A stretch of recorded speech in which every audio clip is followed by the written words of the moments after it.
चिंचोडे पाटील या ठिकाणी कौसाबाई मारुती सरोदे यांच्या गट क्रमांक 1026 मधील 50 गुंठे जमीन 7/12 वरून कुठलीही खरेदी विक्री न करता घर पाडून या जमिनीचा ताबा घेतल्याप्रकरणी नगर तालुका न्यायदंडाधिकारी तहसीलदार यांच्याकडे तब्बल 6 महिन्यांपासून न्यायाच्या प्रतीक्षेत असणाऱ्या सरोदे कुटुंबियांनी 2 वेळेला उपोषण करूनही न्याय मिळाला नसल्यानं सरोदे परिवार भूमिहीन घरहीन झाल्यानं येत्या 4 दिवसात तहसील कार्यालयाच्या आवारातला शेळ्या मेंढ्या गुरेढोरे घेऊन राहायला येणार असल्याचा इशारा सरोदे परिवारानं दिला आहे। सरपंच शरद पवार म्हणाले की मंत्री सभापती यांच्या तोतया पीएच्या धमकीला आमिषाला साहेब बळी पडू नका। सुशिक्षित बेरोजगारांना नोकरीचे आमिष दाखवून लुटणाऱ्या तोतया लुटारू पीएला लवकरच करणार पोलखोल। सरपंच शरद पवार। नमस्कार। आज कौसाबाई मारुती सरोदे यांच्या चिचोंडी पाटील येथील 51 गुंठे जमीन चोरी प्रकरणी मागील 10 वर्षापूर्वीपासून ही माऊली ग्रामपंचायत चिचोंडी पाटील असन, तलाठी कार्यालय असन, सर्कल कार्यालय असन, तहसील कार्यालय असन, जिल्हाधिकारी कार्यालय असे, पोलीस अधीक्षक कार्यालय असेल यांच्याकडे चोरीला गेलेली जमीन आणि त्या जमिनीतील तिचं घर पाडल्यासंदर्भात न्याय मागण्यासाठी अनेक वेळा अर्ज केले, परंतु या ठिकाणी न्याय मिळत नाही। मागील 7/1/2025 ला तहसील कार्यालयाबाहेर ह्या माऊलींनी या ठिकाणी तिथं उपोषण केलं आणि त्या दिवशी या ठिकाणी नायब तहसीलदार साहेबांनी लेखी दिलं की तुमच्या या संदर्भात आम्ही चौकशी करू आणि त्या ठिकाणी लवकरात लवकर तुम्हाला न्याय देऊ। आणि त्या ठिकाणी त्यांनी लगेच नोटिसा काढल्या का गावातीलच 2 व्यक्ती यांनी एकाने 15.10 आणि एकाने 36.90 असं तब्बल 52 गुंठे क्षेत्र यांनी बेकायदेशीर स्वतःच्या नावावर लावलं।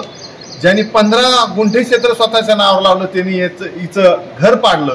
कोरोना काळात ही सिव्हिल हॉस्पिटल अहिल्यानगर या ठिकाणी क्वारंटाईन होती ही आणि हिचा भाव। त्यावेळेस यांनी त्याचं घर पाडलं, नुसतं नाबूद केलं।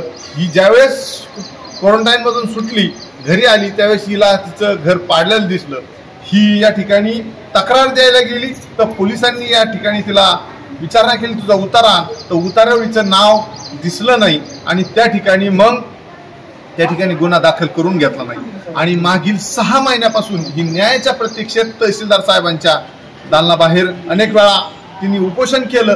प्रत्येक वेळेस फक्त तारीख पे तारीख आणि या ठिकाणी कागदाचा हिला भडीमार केला जातोय। खऱ्या अर्थाने तहसीलदार साहेबांनी आज मागील 2 दिवसापूर्वी सांगितलं होतं की आम्ही तुम्हाला या ठिकाणी 2 दिवसात ही फाईल बंद करून न्याय देऊ आणि असं आश्वासन दिलं दुसऱ्या उपोषणाला प्रांत कार्यालयाच्या दारात आणि उपोषण सोडलं। आम्ही मागील 3 दिवसापासून रोज तहसीलदार साहेबांकडे जातोय, परंतु तिथं काय त्यांना त्या ठिकाणी न्याय दिला नाही।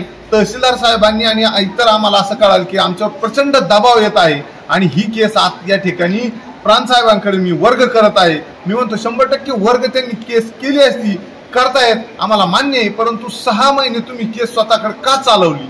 नगर तालुक्यातील अशा कित्येक फाईल आहेत ती आज दाखल केली की पुढच्या हेअरिंगला आणि सेकंड हेअरिंगला त्या ठिकाणी त्याचा निकाल लागलेला आहे।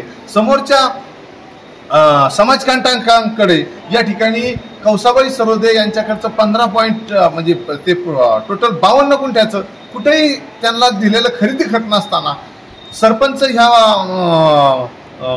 महिलेच्या पाठीमागं काय किंवा काय यांना उपोषणाला सहकार्य करतात अशा प्रकारचं त्यांनी तहसीलदार साहेबांकडे अर्ज करून सरपंचावर गुन्हा दाखल करा किंवा सरपंचाचे अतिक्रमण आहेत, सरपंच वेगळ्या प्रकारचे उपोषण करतात, असे प्रशासनाची दिशाभूल करण्यासाठी वेगवेगळे अर्ज पत्रव्यवहार या ठिकाणी करत आहेत।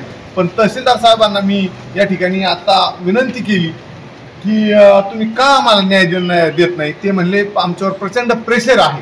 नेमका प्रेशर कशाचा आहे आम्हाला या ठिकाणी स्पष्ट तुम्ही दाखवा, न्याय द्यावा। मग न्याय हिच्या विरोधात जरी असला तरी वरिष्ठ कोर्टात न्याय आम्हाला अपील मागता येईल। म्हणून आज आम्ही जिल्हाधिकारी कार्यालय या ठिकाणी जिल्हाधिकारी साहेबांना भेटलो आणि त्या ठिकाणी न्यायाची मागणी केली।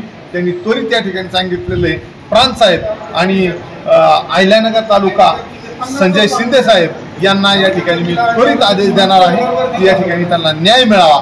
जर न्याय नाही मिळाला तर येत्या 2 दिवसामध्ये या ठिकाणी सरोदे परिवार आणि स्वतः मी सुद्धा त्या यांच्या उपोषणाला या ठिकाणी पाठिंबा देणार आहे. आणि हे स्वतः आता हिला ही बेघर झालेली आहे, भूमिहीन झालेली आहे. तहसीलदार आणि महसूलच्या या लोकांनी खूप मोठा याच्यात मध्ये दिसून येत आहे, मोठी अपराधपर झालेली.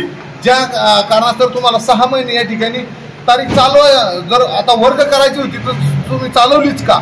याच्यामध्ये 100% मोठा आर्थिक गैरव्यवहार म्हणजे देवाणघेवाण होत आहे असं यातून दिसतंय. येत्या 4 दिवसात आम्ही या ठिकाणी तहसीलदार कार्यालय या ठिकाणी या कौसाबाई सरोदे आणि सूर्यबान सरोदे यांना राहायला जागा नसल्या कारणाने हे आज भाड्याच्या घरात राहतात.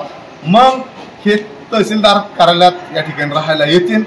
या निमित्ताने विनंती आहे, त्यांच्या शेळ्या मेंढ्या घेऊन त्या ठिकाणी राहायला येतील. त्याच्यामुळे संबंधित प्रशासनाने लवकरात लवकर न्याय द्यावा, नाहीतर हे तुमच्याकडे येणार आहेत. 10 वर्षापासून चाललेले ते काही देत नाहीत मला. माझं घर पाडलंय त्यांनी आणि आम्हाला न्याय सुद्धा द्यायला ती. आणि नाही तर मग मी राहायला येणार येणार आहे शेळ्या मेंढ्या घेऊन. ठीक आहे.